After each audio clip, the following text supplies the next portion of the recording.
I'm just popping in today with an impromptu Corsage 911 because I had a few messages over the last 5 days about corsage failures. So I thought I would just add a few quick thoughts on how to make corsages more reliably. I will save this video to my feed so you can rewatch if you're busy, because I didn't give you any warning today. But because I am the self-appointed corsage ambassador, I thought I better jump in and offer some thoughts. Okay, so the people who reached out to me had corsages that failed. And I'm just going to outline a few things that I think could be an issue. A few things over the years that I've discovered that lead to corsage failures. So first of all, my favorite corsage base are metal jewelry blanks, bracelet blanks. They don't have to be brass, but this is what I typically go for. I wrote a book about 4 years ago, so I created all of the material for that book over 5 years ago, almost 6 at this point. And at the time, I was instructing people to add a fine layer of moss to the metal base before adding the glue and before adding any flowers. The reason being, the cold glue, the floral adhesive that you use to make corsages doesn't really bond onto slick, non-porous surfaces like metal. So you need to add a little layer, a little like gluing platform that will hold on to that glue much better.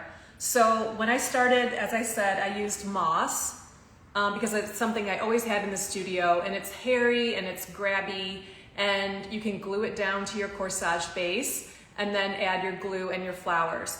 One thing that I've seen people do over the years when they say that they had a failure is they're adding like a thick pad of moss, okay? So if you add a thick pad of moss onto your bracelet and then you glue all your flowers onto that thick pad of moss, the flowers are not actually adhering to the corsage base. They're just adhering onto that thick kind of hairdo of moss that you've put on the base. So when I say moss, I mean just these fine little hairs, okay? So take individual, small, fine hairs and glue those down to your gluing platform, to the area of the corsage base that you plan to glue to before adding your flowers. So again, this is one possible reason why corsages fail. A thick pad of moss is added to the base. The flowers adhere to that top layer of the thick moss, and they never lock down onto the corsage base itself. They're just kind of resting on this little platform. So instead, use very thin, delicate, fine moss threads on your base, and then your flowers will be sure to adhere to the moss as well as the base. Okay, so that's number one.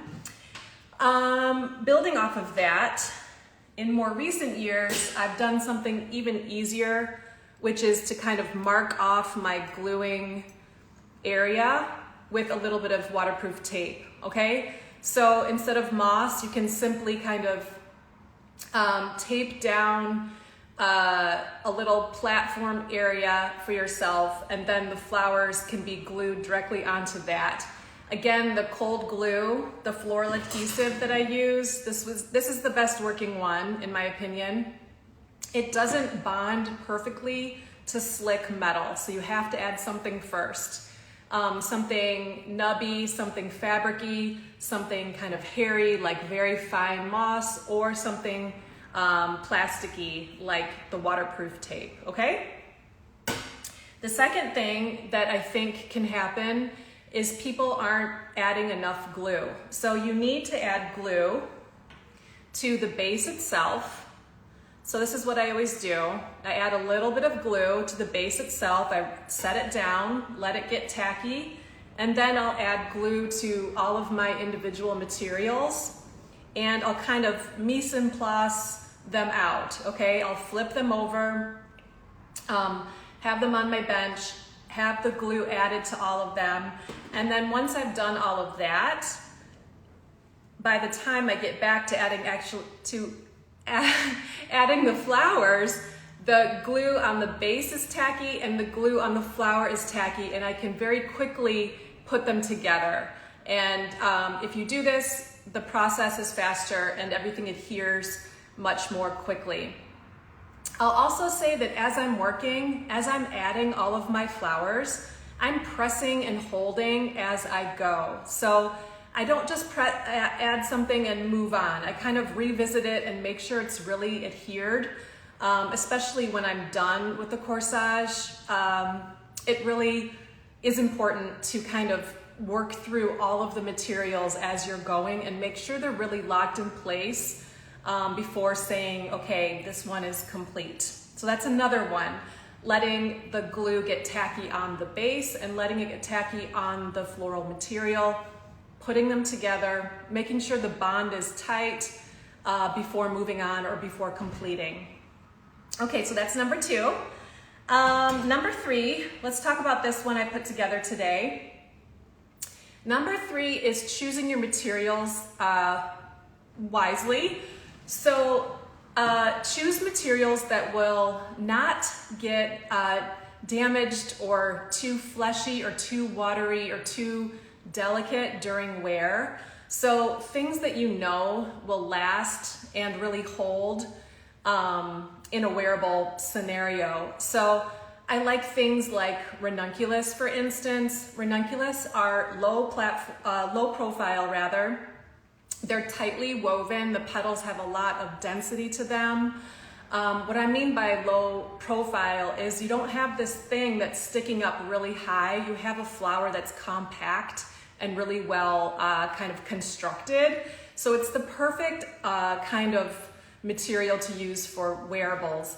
When you choose your materials, also make sure, flip them over, remove any sepals from the flowers. So if you have something like a little miniature button dahlia, that will perform for you. But if you don't remove those fleshy sepals from the back of the bloom, you could be only adhering those fleshy sepals to your base, and then with wear, the bloom will start to bounce and kind of dislodge from the corsage base. So make sure to have all of your focal flower, especially sepals, removed from the back so you can add the glue to that body or that flower head and not just to the sepals of the flower. So when I added this little allium from the garden today, I flipped it over and I removed all of the sepals from the back of the bloom. I cut it flush, I flipped it over, added a little glue to it, let it get tacky, added some glue to my base, and then locked it right down in there. So that's another one, preparing and choosing materials correctly for the best result. Okay, number 3 would be order of operations. So I always work from heaviest to lightest, from deepest to most floaty, if you will. So think about gravity and think about depth.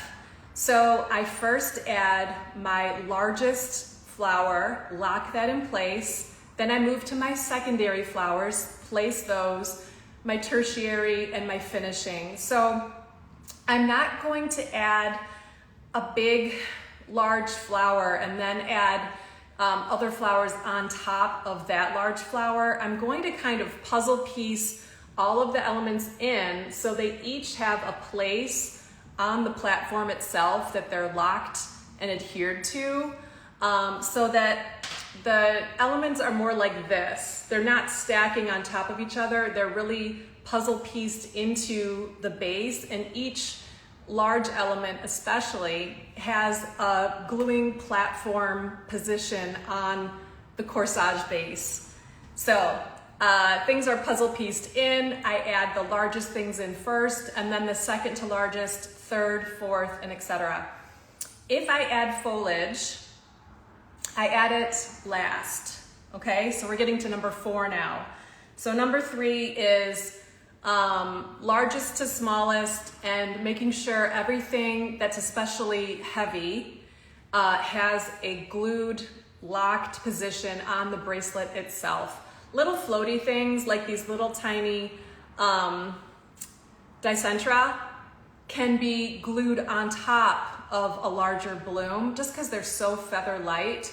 But anything that has any gravity to it, any weight to it, needs to be really locked down onto the bracelet itself.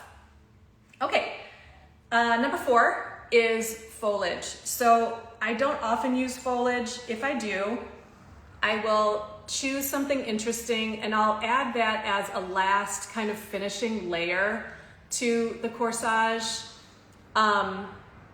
I don't like starting with a foliage base, and let me explain why. And this is something that a lot of people are taught to do, and it might work for some people in some cases, but I think for newer florists especially, this is a bad piece of advice, and this is why. If you add a foliage down first, and you choose a foliage that is too leathery or too stiff, or it could be a fleshy foliage, if that foliage fails, if that foliage peels up from the base, or if that foliage starts to kind of get warm and lose its integrity, everything you've glued on top of that foliage, you lose. All of the flowers are attached to that foliage, and if you lose that foliage, if it's jarred or somebody kind of, moves it, takes their arm around someone and it dislodges that foliage, you lose the whole corsage. So instead, I like to, again, have all of my materials locked in on the base itself, puzzle pieced in, so each one is kind of supporting the other, each one is locked on, and then foliage goes on top. Yeah, that can be a big one because I think a lot of people are taught to put foliage down first, start adding your flowers on top of that, but I really think that that's a dangerous thing because if you move or bump that leaf, and everything is glued on top, you lose the whole thing.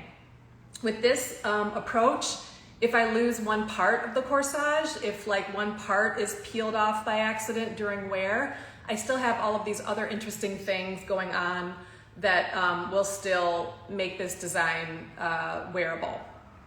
Okay, that might be it. Well, just another aside, there are a ton of ways to make corsages, not just gluing onto the cuff. You can add wire armatures onto these cuffs. You can add platforms onto these cuffs. And then you can create these little beautiful wearable sculptures that are very sturdy and very wearable and very comfortable. And you can increase, the area you have to work with by creating a structure onto a cuff that you can add flowers to. So that's always exciting. I like to share a lot of inspiration about that kind of thing, and this is the kind of thing I'm working on adding more of with upcoming classes and workshops. So keep your eyes out for new ways to corsage, but these tips I think will help you in the meantime, and if you have any questions, you're always welcome to reach out. Feel free to DM me on Instagram if you're having a 911 situation, and happy corsaging. Okay, till next time.